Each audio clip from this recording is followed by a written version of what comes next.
Tudo começou após a última ceia.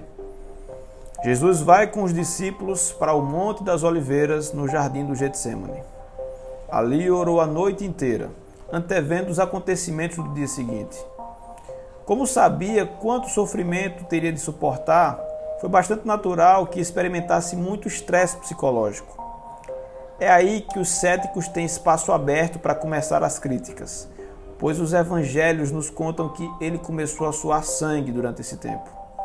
E na verdade, de jeito nenhum, esta é uma informação fantasiosa ou fruto da imaginação frutífera de alguém, pois trata-se de uma condição médica conhecida, chamada hematidrose. Não é comum, mas está ligada a altos graus de estresse psicológico. A ansiedade extrema ocasiona a liberação de substâncias que rompem os vasos capilares nas glândulas sudoríparas. Em consequência, essas glândulas sangram um pouco e o suor brota misturado com o sangue. Além disso, esse evento também tem impacto sobre a pele, que fica muito frágil, de modo que quando Jesus foi açoitado pelo soldado romano no dia seguinte, sua pele devia estar muito sensível. Os açoitamentos romanos eram famosos por serem terrivelmente brutais. O comum era que consistissem em 39 chicotadas, mas esse número poderia ser ultrapassado dependendo do humor do soldado que as aplicava. Quando o açoite atingia a carne, essas bolinhas causavam hematomas e contusões profundas, que se abriam nas chicotadas seguintes. Havia também, presos ao açoite, pedaços afiados de ossos, que cortavam profundamente a carne.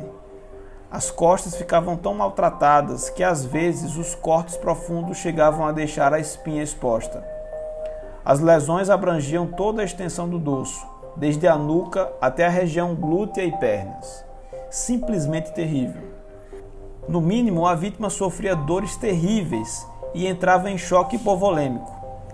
O termo choque diz respeito a um estado de má perfusão das células, e o hipovolêmico pode ser entendido etimologicamente através dos seus radicais gregos: hipo, baixo, vol, volume, e êmico, sangue. Isso é, um estado de má perfusão das células e tecidos decorrente dos efeitos de perder grandes quantidades de sangue. As consequências desse estado são o aumento da atividade cardíaca para compensar a falta de sangue, queda da pressão arterial, favorecendo a desmaios ou colapsos, rins param de produzir urina para não perder mais do volume que sobrou, e sede intensa, uma tentativa de repor o volume sanguíneo que fora perdido. As evidências contidas no Evangelho de que Jesus estava em hipovolemia quando se arrastou pela rua que subia para o lugar de execução no Calvário são notórias. Enquanto ele estava carregando a viga horizontal da cruz, ele acabou caindo. E o soldado romano ordenou a Simão que a carregasse. Mais tarde, lemos que Jesus disse: "Tenho sede", e uma esponja com vinagre foi estendida a ele. Por causa dos efeitos terríveis do açoitamento, não há dúvida de que Jesus já se encontrava em condição crítica, mesmo antes de os pregos atravessarem suas mãos e pés.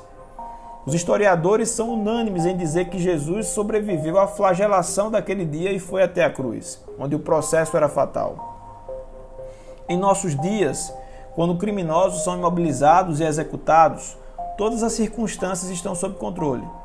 A morte vem de modo rápido e previsível. Médicos acompanham e certificam cuidadosamente a morte da vítima. Bem próximas, testemunhas avaliam todo o processo, do início ao fim. No entanto, que certeza se tinha da morte por essa forma cruel e lenta de execução chamada crucificação?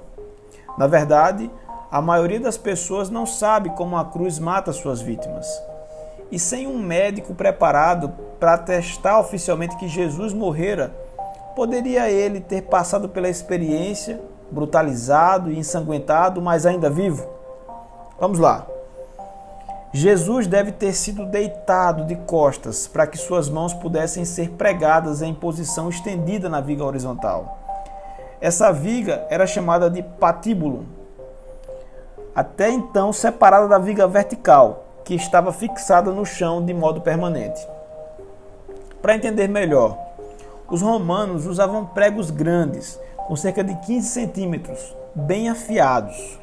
Com eles, atravessavam os pulsos. A maioria das pessoas pensa que foram fixadas nas suas mãos, e isso é representado na maioria das obras artísticas que ilustram o ocorrido.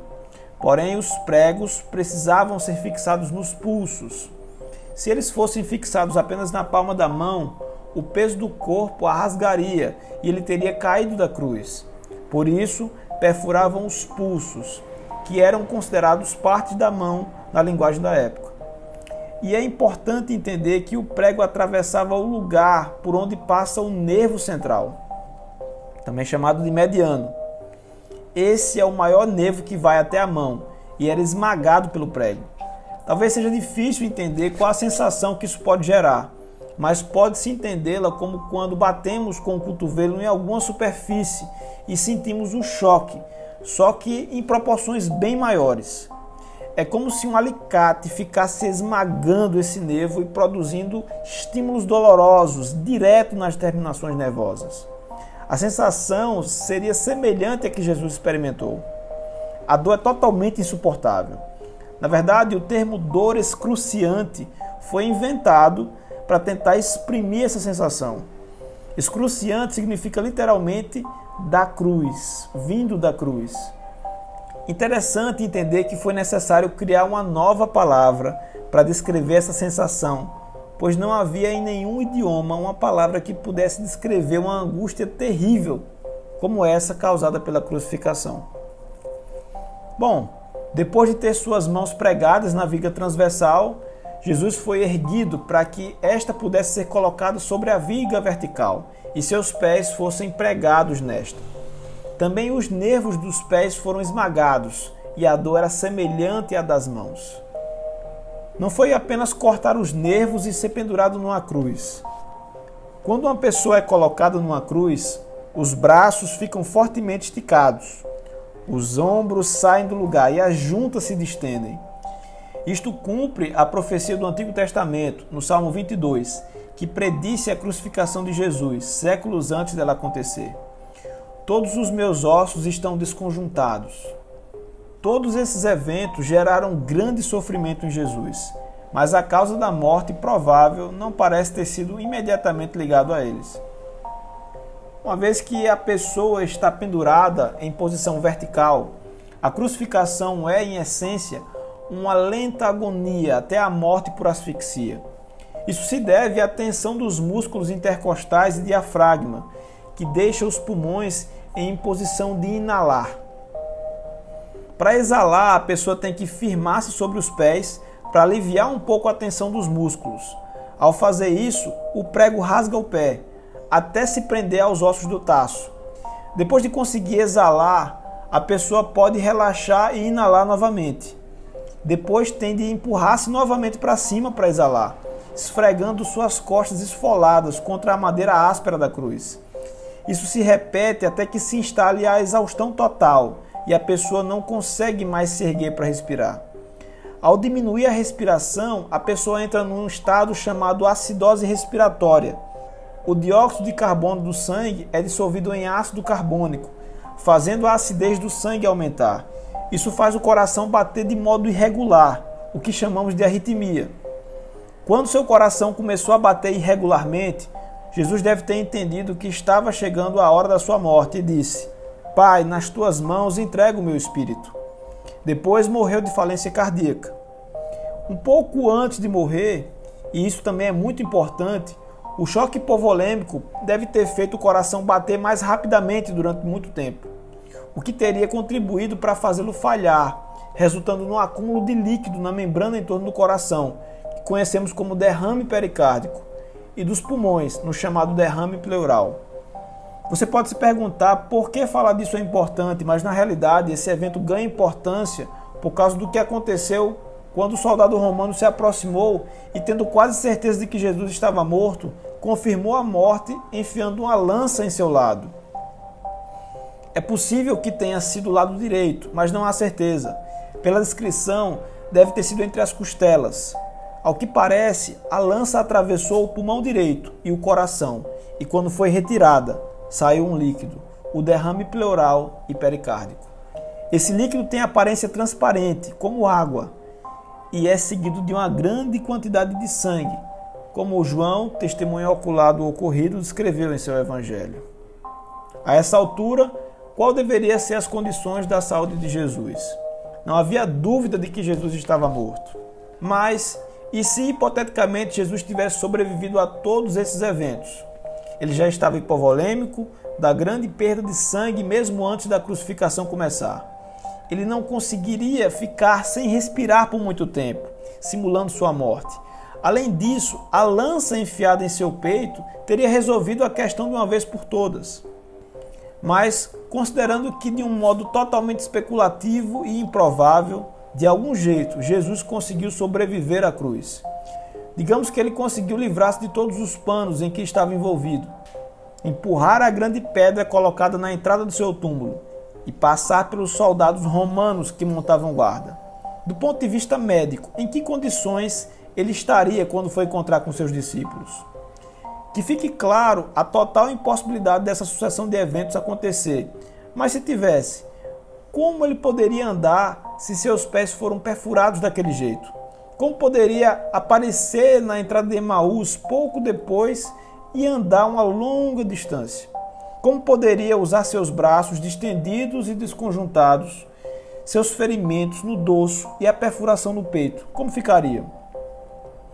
Digamos que Jesus é alguém muito forte fisicamente ao ponto de manter-se vivo após todas essas coisas, bem como levantou o teólogo alemão David Strauss. Alguém de aparência tão destruída jamais teria inspirado seus discípulos a sair e proclamar que ele é Senhor da vida, e triunfou sobre o túmulo. Depois de sofrer maus tratos tão terríveis, com a perda de sangue catastrófica e o trauma, sua aparência seria tão deplorável que os discípulos jamais o teriam proclamado como vencedor da morte. Teriam ficado com pena dele e tentado cuidar dele até que recuperasse a saúde. Por isso, é um despropósito pensar que se Jesus lhes apareceu nesse estado horrível, seus seguidores teriam se sentido motivados a começar um movimento mundial baseado na esperança de que um dia teriam um corpo ressuscitado como o dele. As evidências científicas, médicas e históricas até apontam como aconteceram os fatos. Porém, uma questão intrigante pode permanecer sem resposta. Por quê?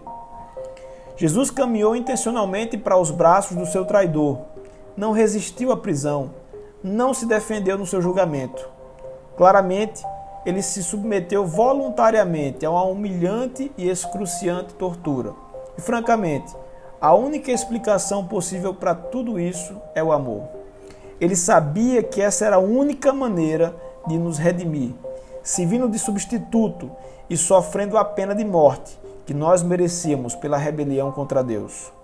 Essa era a sua missão ao vir à Terra.